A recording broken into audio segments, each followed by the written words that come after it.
ಒಂದು ಕಡೆ ನರೇಂದ್ರ ಮೋದಿ ಸರ್ಕಾರ 9 ವರ್ಷ ಪೂರೈಸುತ್ತಿದೆ. ಆ ಹೆಸರಲ್ಲಿ ದೇಶಾದ್ಯಂತ ಮತ್ತೆ ರ್ಯಾಲಿ ಸಮಾವೇಶಗಳನ್ನು ಮಾಡೋದಕ್ಕೆ ಬಿಜೆಪಿ ಸಜ್ಜಾಗಿದೆ.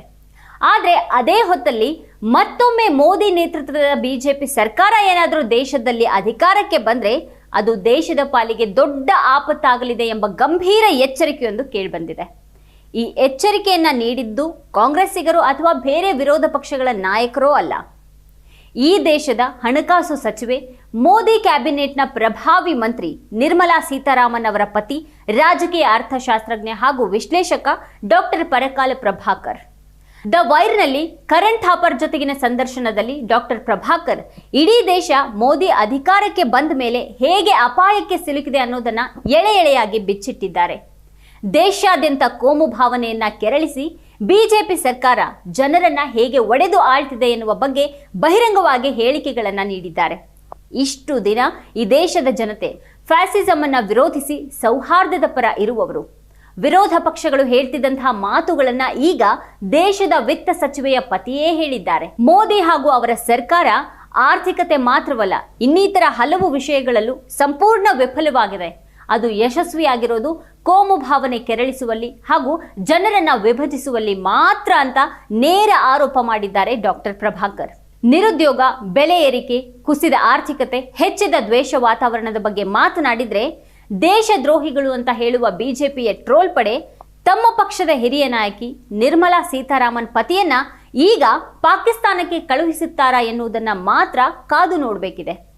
ಡಾಕ್ಟರ್ ಪ್ರಭಾಕರ್ ಅವರು ಮೋದಿ ಸರ್ಕಾರ ಆರ್ಥಿಕತೆ, ರಾಜಕೀಯ ಹಾಗೂ ಇತರ ಕ್ಷೇತ್ರಗಳನ್ನು ನಿರ್ವಹಿಸಿದ ಬಗ್ಗೆ ಬರೆದಿರುವಂತಹ ಒಂದು ಹೊಸ ಪುಸ್ತಕ the crooked timber of new India essays on a republic in crisis ಇತ್ತೀಚೆಗೆ ಬಿಡುಗಡೆಯಾಗಿದೆ. ಲಂಡನ್ ಸ್ಕೂಲ್ ಆಫ್ ಎಕನಾಮಿಕ್ಸ್ನಿಂದ PhD ಪಡೆದಿರುವ ಹಿರಿಯ ಅರ್ಥಶಾಸ್ತ್ರಜ್ಞ ಡಾಕ್ಟರ್ ಪ್ರಭಾಕರ್ ಈ ಸಂದರ್ಶನದಲ್ಲಿ ಮಾತನಾಡ್ತಾ 2014ರಲ್ಲಿ UPA ಸರ್ಕಾರದ ವೈಫಲ್ಯಗಳನ್ನು ಮುಂದಿಟ್ಟು ಬಿಜೆಪಿ ಚುನಾವಣಾ ಕಣಕ್ಕಿಳಿದಿತ್ತು. ಆಗ ಹಿಂದುತ್ವ, ಹಿಂದೂ ರಾಷ್ಟ್ರದ ಮಾತೇ ಇರಲಿಲ್ಲ. ಆದರೆ ಅಭಿವೃದ್ಧಿಯ ಹೆಸರಲ್ಲಿ ಚುನಾವಣೆ ಗೆದ್ದ ಮೇಲೆ ಅಭಿವೃದ್ಧಿಯನ್ನ ಮೂಲೆ ಗುಂಪು ಮಾಡಿ ಬಿಜೆಪಿ ದ್ವೇಷವನ್ನ ಹರಡಿತು ಅಂತ ಹೇಳಿದ್ದಾರೆ.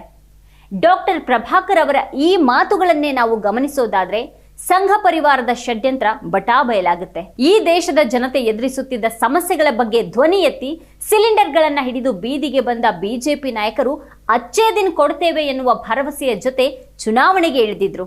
ಗುಜರಾತ್ ಮಾಡೆಲ್ನ ಸುಳ್ಳು ಮಾಯೆಯನ್ನ ಸೃಷ್ಟಿಸಿ ದೇಶದ ಜನರ ದಾರಿ ತಪ್ಪಿಸಲಾಯಿತು. ಬದಲಾವಣೆ ಬಯಸಿದ್ದ ಜನರು ಬಿಜೆಪಿಗೆ ಮತ ಚಲಾಯಿಸಿ ಮೋದಿಯನ್ನ ಅಧಿಕಾರಕ್ಕೇರಿಸಿದ್ರು. ಆದರೆ ಅನಂತರದಲ್ಲಿ ಪ್ರಜಾಪ್ರಭುತ್ವ, ಜಾತ್ಯತೀತ ದೇಶ ಭಾರತ ಸಂಘ ಪರಿವಾರದ ಹಿಂದುತ್ವದ ಪಿತೂರಿಯಿಂದ ನಲಗುತ್ತಿದೆ.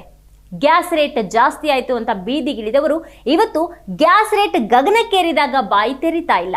ಇದನ್ನ ಪ್ರಶ್ನಿಸಿದವರನ್ನ ದೇಶದ್ರೋಹಿ ಅಂತ ಹೇಳಲಾಗ್ತಿದೆ.